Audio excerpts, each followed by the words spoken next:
Watching news at Prime, let's get into this conversation now. Democratic Alliance Federal Council Chairperson Helen Zille could run for the position of Johannesburg Mayor in the 2026 local government elections. She says she's been approached to become the party's candidate.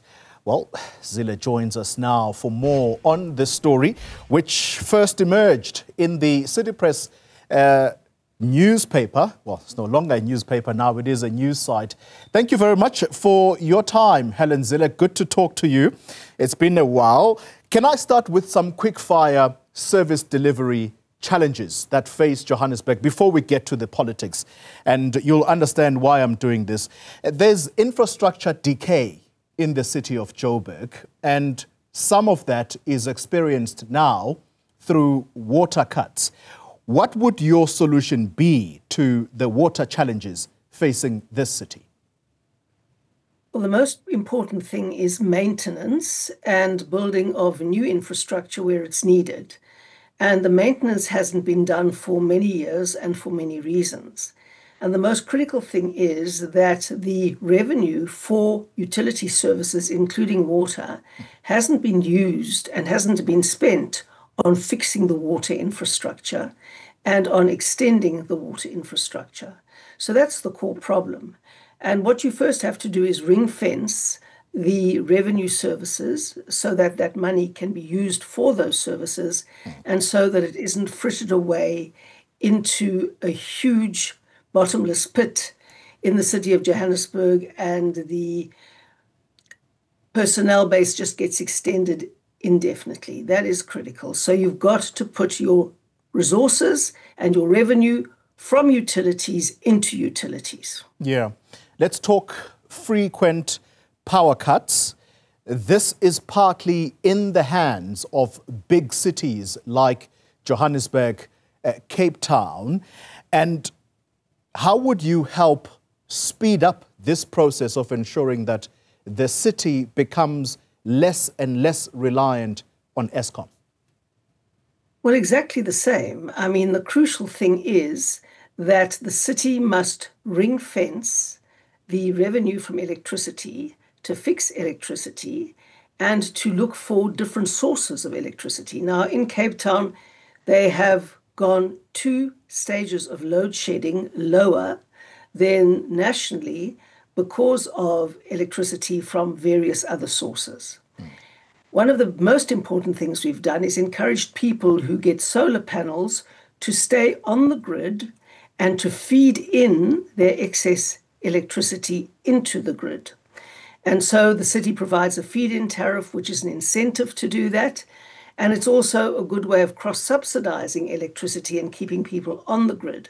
So the people do have a backup service if something goes wrong with their internal reticulation, but they also contribute to generating more electricity for the city. That's one of the ways of doing it. Yeah, okay. Let's talk about the filth in the city of Johannesburg.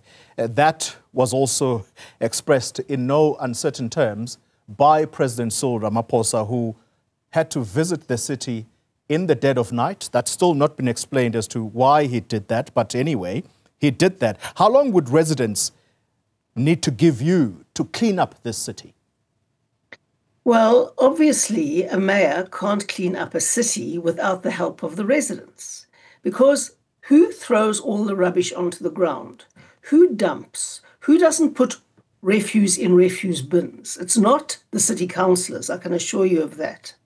So the first thing is that people have to understand that they can't dump and they can't throw rubbish around. And obviously, to make that possible, we have to provide a very reliable service wherever we are. And there's got to be enough skips, enough refuse collection, enough bags, all of those sorts of things. That is the duty of the city.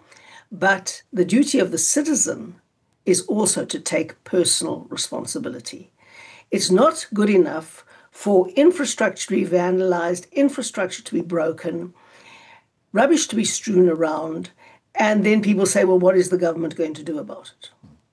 Okay. Based on all of these that we have just done, take it as an interview for the position of mayor. Good. Are you on the selection panel for you? Well, you could take me as that. Let's then talk about why it is that you would be the best candidate to fix all of the above, because what you have said doesn't sound like rocket science. So what is it that you would bring to the table to ensure that this is actually implemented? Because it would appear that implementation is the problem here. Yes, it's always the problem. You know, South Africa is not short of good ideas and plans and all that sort of thing. We're very, very bad on implementation and getting things done. And the DA is well known for getting things done. So whoever is selected as mayor will get things done if they're the DA and if the voters of Johannesburg vote for that particular candidate and the slate of candidates that comes with the mayor. I don't know yet whether I'm going to put my hat in the ring, but I know that there are at least 12, 13 other people who've applied, and the candidate selection panel will decide who's best, not me. Yeah. The candidate selection panel will decide who can get the job done. But you have been approached, and the understanding through that City Press article is that you have also been consulting, or at least you're going to consult, including among others, your family. So how far has that gone? Well, I've obviously spoken to my family. I speak to them every day, and clearly this is a discussion we have to have as a family because my husband and I live here, my sons live in Cape Town, and my grandchildren are here. But a lot of my family used to live in Johannesburg. My sister still does live in Johannesburg. And I love Johannesburg. I grew up there and I worked there. I was in fact born in Hillbrow. So I've got very deep roots and unfinished business in Johannesburg. So from that point of view, I would be keen to roll up my sleeves and try and get things done there. On the other hand, there are many other candidates who feel exactly the same about Johannesburg, who've all got their plans, who are all going to be rolling up their sleeves and want to get things done. And so the DA is not short of talent. We've got a lot of talent, and a lot of that talent has probably applied to be the mayor of Johannesburg. I don't know. Yeah. And I would encourage anyone else who wants to do it to do so before Friday. Okay. This is where I get to be detailed with you, Helen Zille. Who approached you? Look, you know, several people have, but I really don't want to go into that because then that raises a whole lot of issues. You know, anybody can approach anybody, and I'm sure everybody else who's applied was approached by somebody. So, you know, this is how it works in the DA. We have an open system, and anybody can ask anybody else to apply, and then it's a fair competition from that point. If it's an open system, why would you be secretive about who approached you? Because as things stand, you and I know very well what you are doing right now, and that is essentially you are campaigning for this position, but through back-handed ways, if you like. And this is a campaign. How do you mean? How do you mean? Taking TV interviews for something that is yet to be pronounced. That is Well, you asked me a for campaign. an interview. That's sure. That's fine. That's fine. This is why you are here to answer, therefore, why it is that you would put your hand up. Some would say this is actually a done deal. You're simply testing the waters right now. It definitely isn't a done deal. I'm not testing the waters at all. I didn't want it to come out. I actually don't know who leaked it to the media. Maybe if you tell me who leaked it to the media, I can tell the media who proposed that I should stand for this position. I mean, the media never, ever reveals its sources. So, you know, there are some things that one doesn't have to discuss in public, and there's nothing secretive about it. The bottom line is that I didn't expect it to be leaked out. Obviously, one doesn't want it to leak out before you've even made up your mind. And so it just happened. That's how it does happen. And I've asked the journalist who wrote the story, how did you get it? Because 6 people about knew that I was thinking about it. And he obviously wouldn't tell me. That's how journalists work. So, you know, I have to live with it. Your possible candidature, though, and it will come across as though it is a slight on younger leaders, people like Belinda Echenzoku, whom I interviewed last night. She was here in studio. Some are going to say this is a slight, this is a vote of no confidence about their possible candidature. What do you say to that? Well, an open competition is not a slight on anybody. I mean, there's no such a thing as a slight on young leaders. There's no party in which young leaders go further quicker than the DA. We've had mayors of 29 years old, of 34 years old. We continue to draw young talent because we are an open opportunity party. And people come and they contest, and we don't discriminate against people because they're young, and we don't discriminate against people because, like me, they're middle-aged. Okay, let's go at this differently. Have a listen to this. Retief Odendaal has already been named as the DA's mayoral candidate in Gqeberha. That's according to that City Press article. No, Nelson Mandela Bay. Nelson Mandela Bay. Gqeberha is only one part of Nelson Mandela Bay. All right, all right. We'll move with you on that. Jordan Hill-Lewis may possibly continue as mayor of Cape Town. That's provided he does not contest John Steenhuisen for the party's leadership come May next year. And then Slee Brink, his name might be put up for the city of Tshwane. Is there anything wrong with that picture I've just painted for you? Well, might, should have, would have, could have. What's wrong with that picture is that it's all conjecture. Just that, only conjecture. It's all conjecture. And if you want to play the race card and you are tempting me on the race card, I'll tell you this. The DA cares about beating poverty, not doing racial head counting. Well, you've said it. I didn't. Where are black names? Where are black faces in the DA? Well, you've done it all on conjecture. How do you know who's applying and who's getting there? And the fact is that we've had uniracial candidates from the ANC forever, and I've never heard you questioning them. It's only the DA, and that's the double standard of the media too.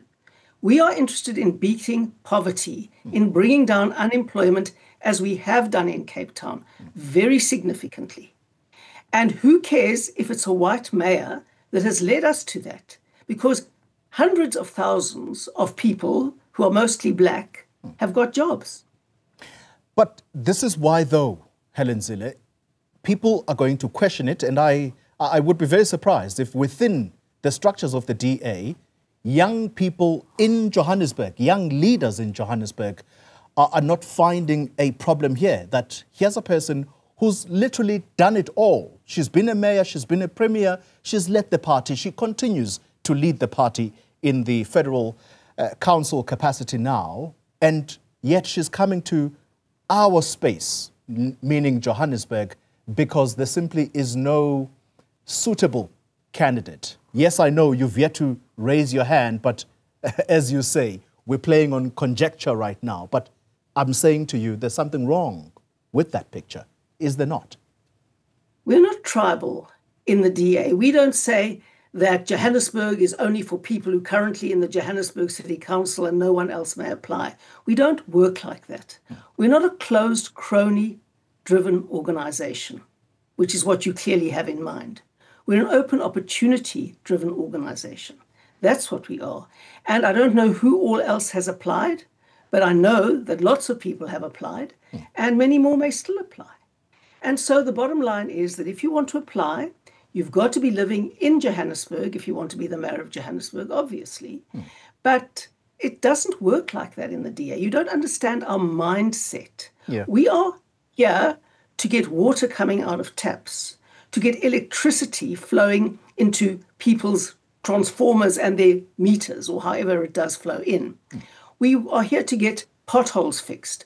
We are here to get traffic lights fixed. And if that's what the people of Johannesburg want, they need to vote for it. Okay. Let me move on. I'll move on from this. Please do. You, when I say you, the Democratic Alliance, it has been central in the fight to revitalize South Africa's criminal justice system, and in particular, I would dare say, the fixing of the NPA. I'm asking about Shamila Batohi here. How would you rate her performance as leader of this institution, very important institution? Well, I'm not the spokesperson on justice, and I think Glynis Breitenbach last Friday was very clear on the problems with the NPA. But I'm sure you wouldn't criticize her because she is not melanin disadvantaged like I am. If you're going to use race, then that's your yardstick. You judge. Well, I was hoping for... Do you see how stupid that argument is? Do you see how stupid that argument is? No, Helen Zille. No, do better. Do better. No, Helen Zille. I'm not going to... Better, I'm not going to let you go better. that... No. Okay, let's end the conversation, at least on this simpler question. In that article, you are quoted as saying there are good leaders in the Johannesburg region.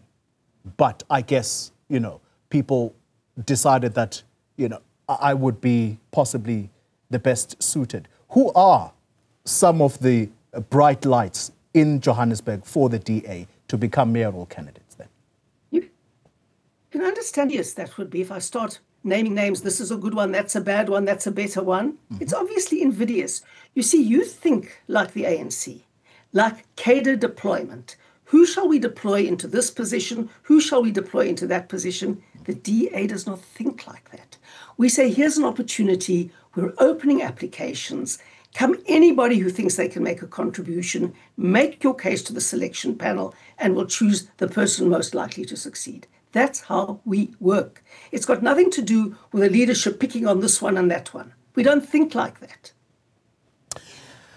Well, that's where we're going to have to leave this conversation, Helen Zille. Good. Thank you very much for your time. Thank you. The leader, federal chairperson of the Democratic Alliance there.